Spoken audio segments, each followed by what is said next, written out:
C'est le conseiller aux États, Robert Kramer, qui est votre invité aujourd'hui, Béatrice Rulle. Bonjour Robert Kramer. Bonjour. Merci d'être sur Radio Lac. On intitule cette chronique Destination Berne.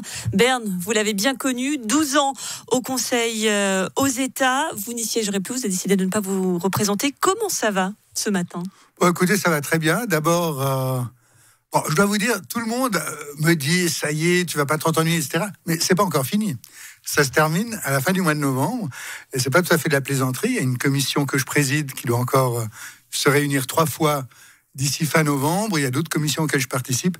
Donc, ce sera vraiment fini le 21 novembre, pour être précis. Tout de même, vous ne vous représentez pas, tout comme Liliane Moripaski. C'était le duo Genevois pendant ces 12 années. C'est quand même une petite page politique qui se tourne, là. Oui, assurément, c'est une page politique qui s'ouvre. Et puis, c'est une page politique qui s'ouvre. Il y a une grosse continuité dans les institutions. Avec Liliane, nous avons fait notre part. Et puis maintenant, on passe le relais, on passe le témoin. Et ce sera à d'autres à faire le boulot. À titre personnel, vous avez été le premier conseiller d'État vert, le premier conseiller aux États verts. Il y a quand même une petite fierté. Fierté, je ne sais pas. Vous savez, je fais partie aussi de ceux qui ont créé le Parti des Verts. J'en ai rédigé notamment les statuts en langue française au niveau national. J'en ai rédigé les statuts à Genève. Donc, pour moi, c'est le prolongement d'un engagement. Il est évident que le jour où je me suis engagé en politique, je n'aurais jamais imaginé que je deviendrais un jour conseiller d'État ou conseiller aux États. Ce qui me paraît le plus important, c'est de savoir quels sont les combats que l'on a pu mener, où est-ce qu'on a pu amener ce parti, est-ce que ce parti a un sens. Quand on a créé les Verts, beaucoup de gens nous disaient c'est complètement absurde de faire un parti dans la cause et uniquement la protection de l'environnement. Il y a des gens qui s'intéressent à la protection de l'environnement dans tous les partis. Mais si nous avons décidé de faire de l'écologie politique, c'est qu'on s'est rendu compte que, assurément, dans tous les partis, il y a des gens qui sont sensibles à la cause de la protection de l'environnement, mais qu'il était absolument indispensable qu'il y ait dans les parlements, qu'il y ait dans les gouvernements, des gens qui ne parlent que de cela ou qui en parlent beaucoup, parce qu'autrement, on était inaudible en comptant sur des gens minoritaires un peu partout. Justement, en parlant de bilan, de quoi êtes-vous le plus fier après ces 12 années à Berne ? Je suis surtout fier d'avoir assumé cette présence. Alors bien sûr, il y a eu un certain nombre de votes qui se sont joués à une voix, donc si je n'avais pas été là, les choses auraient été différentes. Mais ce qui me semble le plus important, c'est pendant 12 ans d'avoir rendu sensibles mes collègues à un certain nombre de préoccupations. Vous avez senti un changement de mentalité, typiquement en ce qui concerne l'environnement Même pas un changement de mentalité, j'entends depuis le début. J'ai commencé à Berne.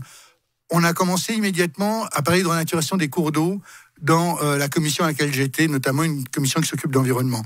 Et là, mon expérience de conseiller d'État, qui pendant 12 ans s'est occupé de renaturation des cours d'eau, a été très importante.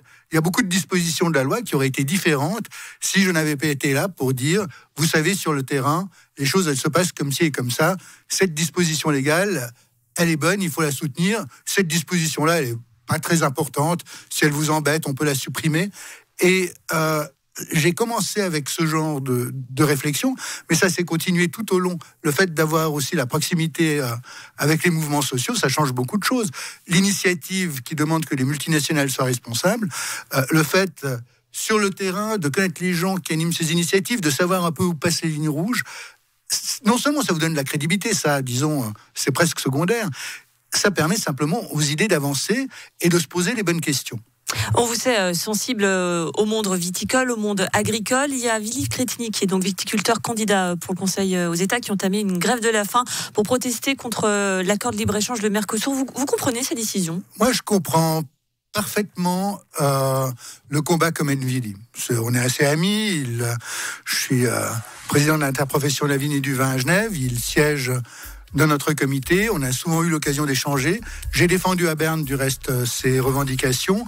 Il se fait que le monde politique est assez sourd à ce que dit Willy. C'est aussi ce qui l'amène à ce genre d'actions, qui sont des actions médiatiques et spectaculaires, parce qu'il voit bien que le monde politique fait un barrage à ses propositions. Il y a encore très rapidement un avenir pour le monde viticole et agricole en Suisse ? Certainement. Moi, je crois que c'est un avenir brillant.